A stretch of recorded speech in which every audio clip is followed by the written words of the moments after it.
Halo rekan-rekan YouTube semua, Assalamualaikum warahmatullahi wabarakatuh. Pada kesempatan kali ini, saya akan membahas tentang penganggaran gaji bagi P3K paruh waktu, serta dasar pemutakhiran, klasifikasi, kodifikasi, dan nomenklatur. Oke, langsung saja ke pembahasannya. Jadi, per tanggal 16 Januari tahun 2025, Kemendagri ya sudah mengeluarkan surat edaran yang sifatnya sangat segera bagi kepala daerah ya, gubernur, bupati, dan wali kota di seluruh Indonesia untuk menganggarkan gaji bagi P3K paruh waktu. Dari sini isi suratnya adalah sehubungan dengan pelaksanaan Undang-Undang Nomor 20 Tahun 2023 tentang Aparatur Sipil Negara dan Keputusan Menteri Menpan RB Nomor 16 Tahun 2025 ya, ini Menpan RB Nomor 16 Tahun 2025 tentang pegawai pemerintah P3K paruh waktu. Jadi disampaikan hal-hal sebagai berikut. Jadi yang pertama, berdasarkan pasal 66 Undang 20 Nomor 20 Tahun 2023 dinyatakan bahwa pegawai non-ASN atau nama lainnya wajib diselesaikan penataannya paling lambat Desember 2024. Dan sejak undang-undang tersebut mulai berlaku, instansi pemerintah dilarang mengangkat pegawai non-ASN atau nama lainnya selain pegawai ASN. Oleh karena itu, dalam rangka penataan pegawai non-ASN, pemerintah daerah harus menyelesaikan pengangkatan non-ASN yang terdaftar dalam pangkalan data atau database pegawai non-ASN Badan Kepegawaian Negara atau BKN menjadi P3K dan atau P3K paruh waktu.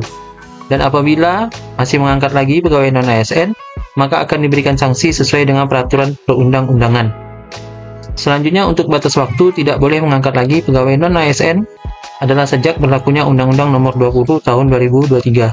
Jadi di sini fokus dari pemerintah ya, itu adalah menyelesaikan ASN yang terdaftar pada pangkalan data database BKN ya, yang untuk dijadikan menjadi P3K atau P3K paruh waktu. Jadi seperti kita ketahui, di tahun ini ada dua jenis P3K, yaitu P3K dan P3K paruh waktu ya. Jadi berdasarkan hasil tes dari seleksi P3K ya, itu didapatkan berbagai macam jenis kelulusan ya, adanya kode R2, R3, dan R4 ya, untuk kelulusan P3K itu sendiri. Jadi untuk rekan-rekan yang memiliki kode R2L dan R3L itu otomatis menjadi P3K, dan untuk rekan-rekan yang mendapatkan kode R2 atau R3 atau R4 itu dimasukkan ke dalam P3K paruh waktu. Oke, lanjut. Poin kedua, pengaturan penganggaran gaji bagi pegawai P3K paruh waktu dilaksanakan berdasarkan diktum pertama, ketiga, diktum ke-19, dan diktum ke-20 berdasarkan Kemenpan RB Nomor 16 Tahun 2025 tentang P3K paruh waktu. Nah, jadi penganggaran gajinya itu diatur dalam diktum pertama ya, ini adalah Menpan RB Nomor 16 Tahun 2025 ya, ini diktum pertama ya. Jadi pegawai pemerintah P3K paruh waktu adalah pegawai ASN yang diangkat berdasarkan perjalanan kerja dan diberikan upah dengan ketersediaan anggaran instansi pemerintah. Kemudian diktum ketiga isinya, pengadaan P3K paruh waktu dilaksanakan untuk mengisi kebutuhan pada jabatan sebagai berikut ya, silakan dibaca. Kemudian diktum ke-19 ya, diktum ke-19 itu isinya adalah P3K paruh waktu diberikan upah paling sedikit sesuai dengan besaran yang diterima saat menjadi pegawai non-ASN atau sesuai dengan upah minimum yang berlaku di suatu wilayah. Nah, jadi untuk masalah upahnya itu nanti akan diatur sesuai dengan ketentuan besaran yang diterima pada saat menjadi pegawai non-ASN atau pada saat honorer di tempatnya bekerja, atau mengikuti upah minimum yang berlaku di suatu wilayah ya. Jadi kurang lebih UMR ya. Jadi nanti akan diatur untuk masalah upahnya sesuai dengan peraturan Menpan RB nomor 16 ya di diktum ke-19, kemudian di diktum ke-20 ya. Di diktum ke-20 yaitu sumber pendanaan untuk upah sebagaimana dimaksud pada diktum ke-19 berasal dari selain belanja pegawai sesuai dengan ketentuan perundang-undangan. Nah, kemudian poin ketiga, pemerintah daerah mengalokasikan anggaran belanja dalam APBD untuk kebutuhan pelaksanaan anggaran P3K pada waktu dengan menggunakan klasifikasi, kodifikasi, dan nomenklatur perencanaan pembangunan dan keuangan daerah. Jadi ada perubahan ya tentang klasifikasi, kodifikasi, dan nomenklatur untuk perencanaan pembangunan keuangan bagi upah ya atau gaji P3K pada waktu. Nah, di sini ada kode-kodenya ya. Di sini ada kode untuk belanja jasa pegawai untuk P3K jabatan guru, kemudian belanja jasa pegawai untuk P3K pada waktu jabatan pendik atau tenaga pendidikan dan yang lain-lain ya, seperti nakes, teknis, pengelola umum sampai ke penata layanan operasional.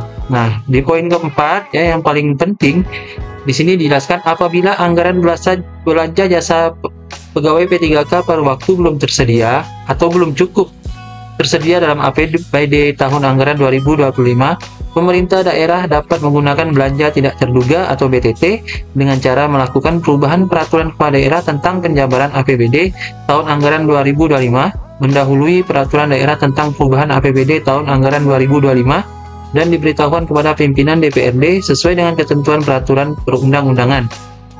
Jika BTT tidak tercukupi, agar menggunakan dana dari hasil penjadwalan ulang capaian program dan kegiatan lainnya, serta pengeluaran pembiayaan dalam tahun anggaran berjalan dan atau memanfaatkan kas yang tersedia. Nah, di sini di poin 4 dijelaskan bahwa untuk anggaran pembayaran atau gaji P3K pada waktu itu bisa menggunakan belanja tidak terduga. Jadi nanti insya Allah gajinya akan dibayarkan sesuai dengan peraturan perundang-undangan ya.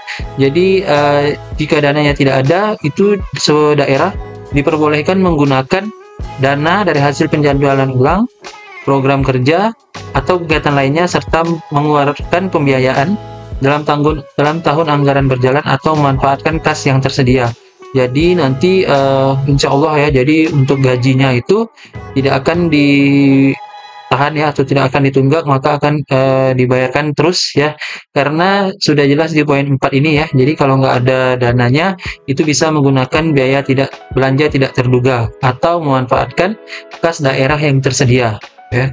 Jadi itu poin pentingnya untuk masalah penganggaran gaji P3K pada waktu. Dan aturan ini ditandatangani oleh PLT Sekjen ya, Sekretaris Jenderal, oleh Bapak Komjen Polisi Dr. Tom Sitohir ya, dengan tembusan ke Presiden Republik Indonesia ya Bapak Prabowo, kemudian Bapak Wakil Presiden Indonesia Bapak Gibran ya, dan Ketua BPK serta menteri-menteri lain yang terkait dengan proses penuntasan tenaga non-ASN di Indonesia ini ya. Jadi itu inti dari surat Kementerian Dalam Negeri Republik Indonesia ya, yang membahas tentang penganggaran gaji P3K paruh waktu ya, berdasarkan surat keputusan Menpan RB nomor 16 ya. Ini surat Menpan RB nomor 16 tahun 2025 yang membahas tentang P3K paruh waktu. Oke, sekian penjelasan dari saya ya.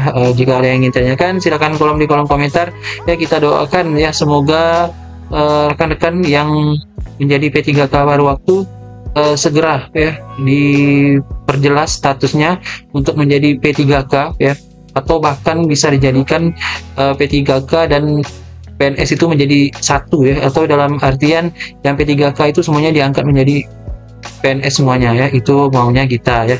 Jadi kita doakan semoga kebijakan pemerintah ini berpihak kepada kita semua ya, agar yang kita harapkan sesuai dengan apa yang kita cita-citakan. Oke, terima kasih. Saya akhiri. Wabillahi taufiq wal hidayah. Wassalamualaikum warahmatullahi wabarakatuh.